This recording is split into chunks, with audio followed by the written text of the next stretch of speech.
Bayangkan sebuah kapal perang yang tidak sekadar mengangkut senjata, tapi menjadi otak peperangan laut modern. Bukan kapal induk, bukan kapal selam, tapi kapal perusak yang ukurannya hampir menyamai kapal penjelajah kelas Ticonderoga milik Amerika Serikat. Inilah tipe 055, destroyer generasi baru milik Cina yang diam-diam berubah dari kapal pendukung menjadi aktor utama dalam strategi dominasi laut Beijing. Tidak banyak yang tahu bahwa tipe 055 sebenarnya dirancang bukan hanya untuk menyerang, tapi juga mengendalikan. Di dalam tubuh besarnya, tersimpan sistem komando canggih berbasis jaringan yang mampu mengoordinasikan seluruh gugus tempur laut, udara, dan bahkan ruang angkasa. Ia adalah pusat syaraf dalam doktrin tempur baru Cina. Konsep integrasi vertikal antara platform tempur, satelit, dan drone, semua dikendalikan dari satu kapal. Dan itulah kenapa tipe 055 bukan sekadar kapal perang biasa. Ia adalah otak terapung. Yang membuatnya lebih berbahaya adalah tingkat automasinya. Banyak analis militer menyarankan bahwa tipe 055 telah mengadopsi sistem kecerdasan buatan untuk mendukung keputusan tempur real-time. Artinya, dalam sebuah pertempuran, kapal ini bisa menyaring ratusan data intelijen dalam hitungan detik, mengidentifikasi ancaman, lalu mengeksekusi respons senjata tanpa menunggu perintah pusat. Ini adalah revolusi dalam peperangan laut, kapal yang berpikir sendiri. Cina bahkan telah menguji coba integrasi antara tipe 055 dan drone serbu laut serta udara. Dalam skenario latihan, tipe 055 berperan sebagai pusat kendali yang meluncurkan drone pengintai dari palka belakangnya. Ya, kapal ini kemungkinan telah dimodifikasi secara diam-diam untuk memiliki dek tersembunyi, bukan untuk helikopter saja, tapi juga untuk UAV tempur ringan. Ini artinya, kapal ini bukan hanya menembak rudal, tapi juga mengarahkan drone untuk membutakan radar musuh sebelum peluncuran rudal terjadi. Dan disinilah hal yang paling jarang dibicarakan, peperangan elektronik. Tipe 055 dalam versi upgrade terbarunya bukan hanya peluncur rudal, tapi juga pemancar kekacauan.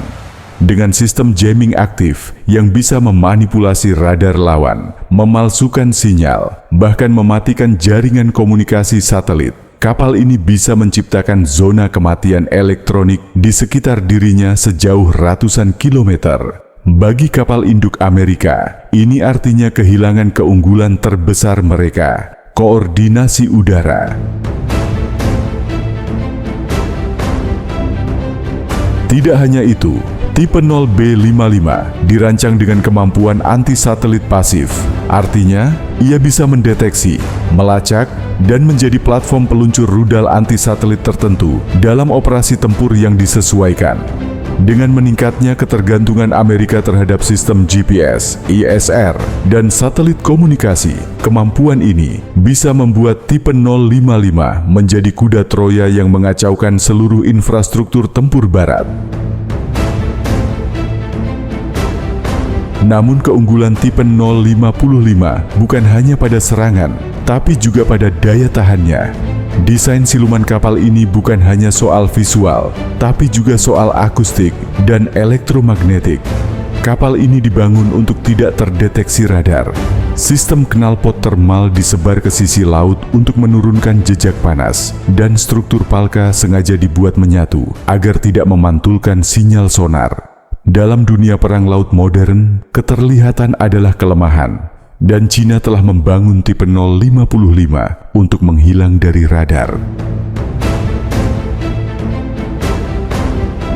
Di sisi senjata, memang rudal-rudal seperti YJ-21 menjadi headline, tapi struktur VLS, Vertical Launch System, di tipe 055 lah yang membuatnya berbahaya. Dengan 112 silo peluncur vertikal, kapal ini bisa dilengkapi kombinasi rudal anti-kapal, anti-udara, anti-rudal balistik, rudal jelajah darat, dan bahkan rudal hipersonik.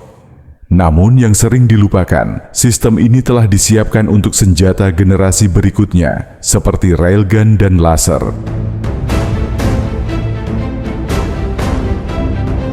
Ya, ada indikasi kuat bahwa Cina sedang mengembangkan sistem senjata energi langsung, Directed Energy Weapon, yang bisa ditempatkan di kapal kelas besar seperti tipe 055.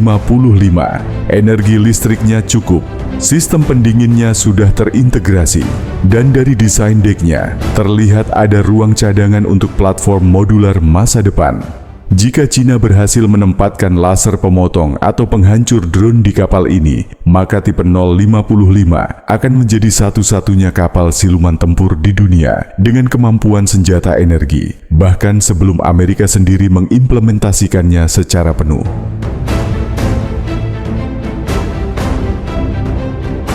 Namun di balik semua itu, nilai strategis terbesar tipe 055 adalah pesan politik. Cina tidak membangunnya untuk pamer. Kapal ini adalah jawaban langsung terhadap superioritas maritim Amerika di Indo-Pasifik. Satu tipe 055 cukup untuk memimpin gugus tempur di Laut Cina Selatan. 2 unitnya bisa menutup seluruh jalur Selat Taiwan. Dan dalam jumlah 5 atau 6 unit, mereka bisa membuat armada kapal induk Amerika berpikir 2 kali sebelum masuk ke zona konflik. Tipe 055 bukan hanya soal teknologi, tapi juga soal simbol. Ia adalah penanda bahwa Cina tidak lagi puas menjadi kekuatan darat, tetapi siap menantang dominasi laut yang selama ini dipegang Amerika. Dan dengan peluncuran varian selanjutnya yang mungkin membawa rudal hipersonik jarak ultra jauh, tipe 055 akan menjadi pengubah peta kekuatan laut dunia, bukan besok, tapi sekarang.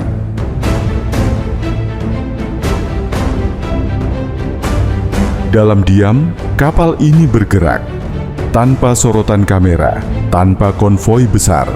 Tapi setiap langkahnya membawa ketegangan baru di Laut Cina Selatan, Pasifik Barat, dan bahkan Samudera Hindia.